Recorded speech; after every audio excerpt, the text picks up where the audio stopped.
자, 이번 시간은 섹션 28번 어셈블리 패스파인더 다루는 방법을 알아보도록 하겠습니다. 자, 어셈블리 패스파인더에 대해서 잠깐 설명드릴 텐데요. 자, 어셈블리 환경 열어보시면 좌측에 여기 있는 게 패스파인더죠. 그래서 어셈블리 이름이 있고요. 그 밑에 이제 파트들이 쭉 조립이 되면 수록이 될 겁니다. 그 아래쪽에 이제 조립에 대한 그 조립 조건들 밑에 표시가 될 텐데, 자, 그림 9-102번 어셈블리 패스파인더 구성이라는 그림이 있고, 그 밑에 보시면 이제 본문의 내용이 좀 있는데요.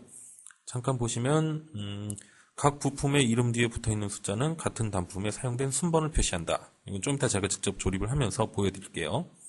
그 다음에 패스파인더 위쪽 틀은 트리 구조로 표현되어 있는 실제 어셈블리의 구성 목록을 나열하고, 저희가 부품을 하나씩 가져와서 조립하게 되면 그 순서대로 위쪽 틀에 구성이 됩니다. 그 다음에 각각의 단품이나 서브 어셈블리에 적용된 어셈블리 조립 조건 및 연관성들이 나열되어 있다. 이건 아래쪽 틀이죠. 아래쪽 틀에는 조립 조건에 대한 리스트가 나열된다. 거기 보시면 되겠습니다. 제가 실제로 예초 파일 준비한 게 있어서 실제로 조립하면서 한번 보여드릴게요. 자, 우선 가장 먼저 베이스란 파트를 먼저 작업창에 배치를 하겠습니다. 자, 어셈블리 창에 베이스란 파트가 들어왔고요. 처음에 배치되는 파트는 베이스 파트이기 때문에 이 파트의 경우는 자동적으로 그라운드 조건이 부여가 됩니다. 자, 위쪽 틀에는 베이스란 파트가 한 개 조립되어 있다. 연번이 나와 있죠. 한 개 조립이 되어 있고요. 그 다음에 아래쪽에는 베이스란 파트가 그라운드 조건에 의해서 구성이 되어 있다. 조립 조건을 나타내고 있습니다. 자, 두 번째로 레일이란 부품을 한번 조립을 해보죠. 자, 레일의 바닥면은 베이스의 윗면과 맞고, 자, 레일의 이쪽 구멍은 베이스의 이 구멍과 일치가 되고, 자, 레일의 이쪽 구멍은 베이스의 이 구멍과 일치이다. 자, 조립이 끝났네요. 자, 레일이란 파트. 자, 레일이란 파트 첫 번째 부품이 조립이 되어 있다. 베이스 다음에 바로 조립이 됐죠. 자, 레일이란 파트를 선택해서 보시면 베이스란 단품과 메이트 되어 있고, 0mm 일치되어 있습니다. 그 다음에 축 맞춤되어 있고, 축 맞춤되어 있고. 자, 조립 조건이 밑에 나열이 되죠. 자, 하나를 더 해보죠. 자, 컨트롤 C, 컨트롤 V. 자, 똑같이 레일이란 부품의 바닥면은 베이스의 윗면과 맞고, 이쪽 구멍은 여기 구멍과 일치가 되고, 여기 있는 구멍은 베이스의 이 구멍과 일치이다. 자, 두 번째 조립도 끝났네요. 자, 이 부품은 레일이란 파트, 똑같은 부품이죠? 똑같은 부품인데 두 번째 조립됐기 때문에, 두 번째 불러와서 조립했기 때문에 연번은 2번으로 들어갔습니다. 자, 마찬가지로 레일이란 파트 두 번째 거는 베이스와 메이트 되어 있고, 베이스와 축맞춤, 베이스와 축맞춤. 자, 이렇게 조립 조건이 밑에 나열된다. 보시면 되겠죠? 자, 바라는 단품도 조립을 하겠습니다. 자, 바라는 단품의 원통축은 레일의 위쪽 라운드진 부분과 일치가 되고, 바의 안쪽 면은 레일의 바깥쪽 면과 일치가 되고, 바의 윗면은 레일의 윗면과 정렬이 되어라. 조립이 끝났죠? 또 하나 해볼게요. 컨트롤 C, 컨트롤 V. 똑같은 조건을 부여하겠습니다. 자, 조립이 끝났네요. 자, 바라는 단품 마찬가지죠. 바라는 단품 첫 번째 부품, 얘는 두 번째 부품입니다. 자, 각각의 조립 조건도 보면 레일이란 단품과 축 맞춤되어 있다. 레일이란 단품과 메이트 되어 있다. 레일이란 단품과 면 맞춤되어 있다. 플로팅하게 적용이 됐죠. 자, 이렇게 조립 조건이 정의가 되고요. 자, 그럼 레일의 입장에서 한번 볼까요? 자, 레일의 입장에서 보면, 자, 요거는 아까 전에 보셨던 내용이죠. 베이스와 메이트, 베이스와 축맞춤, 베이스와 축맞춤. 자, 그 다음에 아래쪽에 보시면, 자, 구분자가 하나 들어가 있고요. 그 밑에도 조립 조건이 나와 있습니다. 이건 무슨 내용이냐면, 자, 구분자를 기준으로 그 위쪽은, 자, 이, 레일이라는 단품이 어느 부품에 어떻게 조립됐는지를 나타냅니다. 자, 그 다음에 구분자를 기준으로 그 아래쪽은 다른 단품. 여기선 바가 되겠죠. 바라는 단품이 지금 이 레일에 어떤 조건으로 조립이 되어 있는지.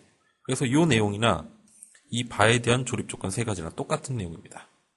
자, 그렇게 해서 레일의 입장에서는 자기가 조립되어 있는 조건, 또 자기한테 와서 조립한 부품에 대한 조립 조건도 구분자를 기준으로 위아래쪽으로 나눠져서 표현이 된다. 그렇게 보시면 되겠죠. 자, 그렇게까지 잠깐 설명드렸고요. 그 다음에 그림 9-104번. 그 밑에 보시면 각각의 심볼이 이 모양의 바를 이렇게 좀 나타내고 있는데요. 한번 꼭 숙지하시기 바라고요. 여기 그 위쪽 틀, 자, 패스파인더 위쪽 틀에 대한 아이콘 모양을 나타내는 겁니다. 거기서 좀 주의해서 보실 거는 액티브 파트, 지금 주황색으로 활성화되고 있죠. 자, 이거는 액티브 파트라는 걸 나타내고요. 인액티브 파트로 처리하게 되면은 저장을 아직 안 했네요. 자, 특정 파트를 제가 인액티브 시켜보겠습니다. 자, 그러면 회색으로 바뀌죠. 액티브 된 거는 주황색으로 표시가 되고, 인액티브 파트는 회색으로 표시된다. 예, 그거 보시면 되겠고요. 그 다음에 not fully positional.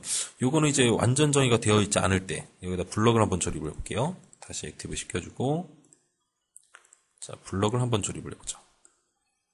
자, 원통축은 여기 원통축과 맞고, 윗면은, 자, 레일의 윗면과 정렬이 되어라. 자, 그 다음에 이 부품은 원래 움직여야 되는 부품이기 때문에 별도로 조립 조건을 더 부여하지는 않겠습니다.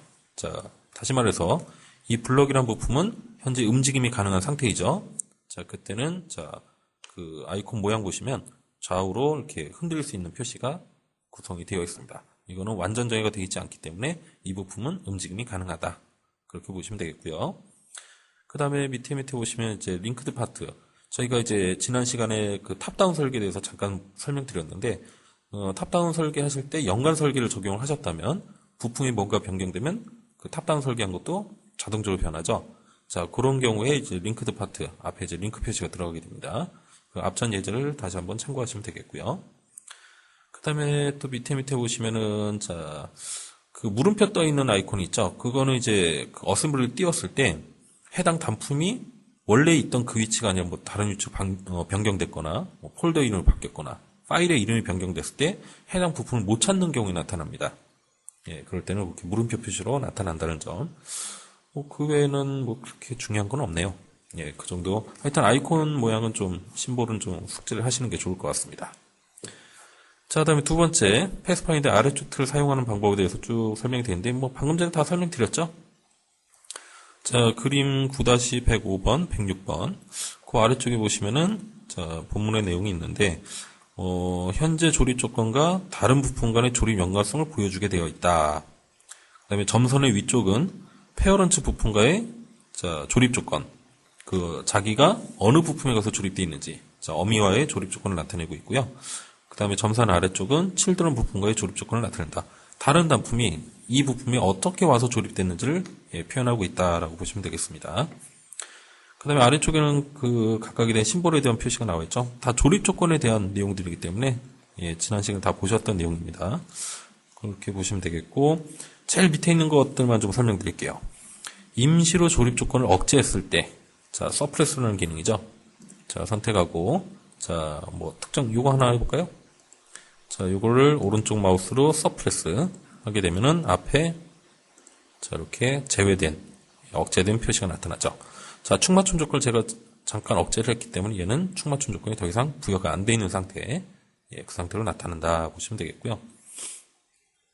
그 다음에 마지막에는 조립 조건에 이제 다른 상황에 의해서 뭐 문제가 생겼을 때, 자, 그럴 때 붉은색으로 표시된다라고 되어 있는데, 이건 뒤쪽에서 다시 한번 더 설명드리도록 하겠습니다. 자, 다음에 조립 연관성 작업에 대해서 뭐 교재도 쭉 설명되어 있는데 이건 한번 읽어보시면 쉽게 이해가 되실 거고요. 간단하게 보시면 이런 내용입니다. 수정하고자 하는 부품 선택하시고, 자, 조립 조건의 밑에 표시가 되어 있죠. 자, 수정할 거 선택하시면 아래쪽에 변경하고자 하는 그런 설정들 가능하고, 오른쪽 마우스 팝업 메뉴로도 변경이 가능합니다. 자, 그런 내용들을 나타내고 있고, 자, 다음 네 번째, 릴레이션십 충돌. 자, 조립 조건이 충돌되는 경우가 있어요. 자, 그걸 한번 또 보도록 하죠. 여기 다시 원위치하고, 여기다 몇 가지를 더 조립을 해보겠습니다. 자, 똑같은 조립 조건을 부여를 할게요.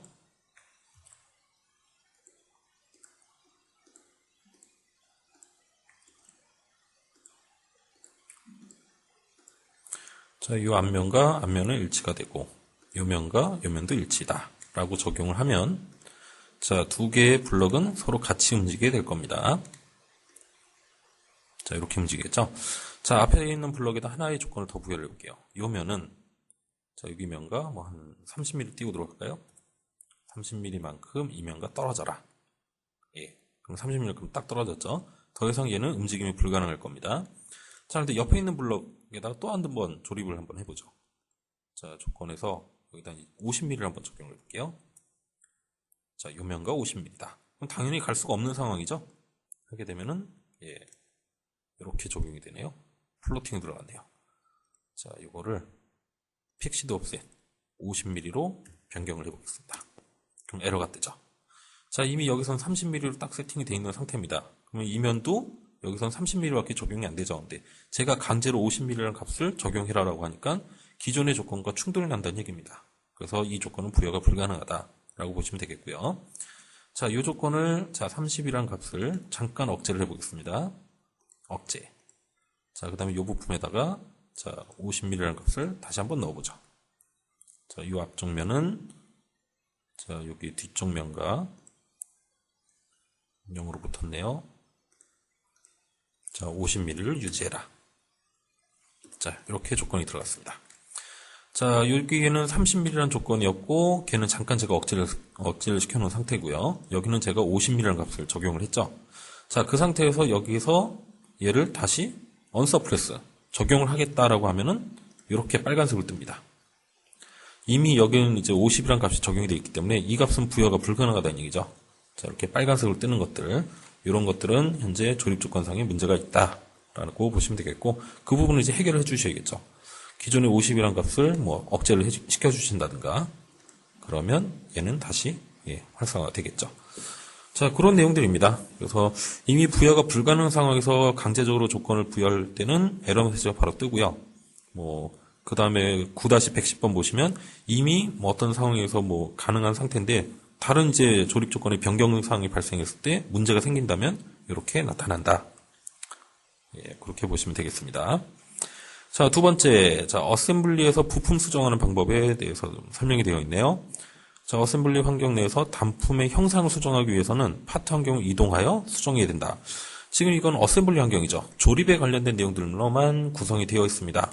자, 보시면 조립에 관련된 내용들로 구성되어 있죠. 물론 피처에 가시면은 컷아웃이라든가 돌출 이런 작업 하실 수 있는데, 요건 이제 동시 가공, 그다음에 돌출이나 이런 거는 이제 용접 쪽에서 많이 쓰이는 내용들이라 지금 여기서는 파트 수정에는 사실상 적용은 안 되는 부분입니다.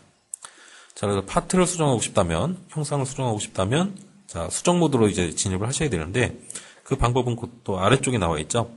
해당 단품을 더블 클릭하거나 또는 선택하고 팝업 메뉴에서 Edit in Place 버튼을 선택하거나 두 가지 방법이 있습니다. 자, 해당 부품, 수정하고자 하는 부품을 더블 클릭하셔도 바로 수정 모드 들어갑니다.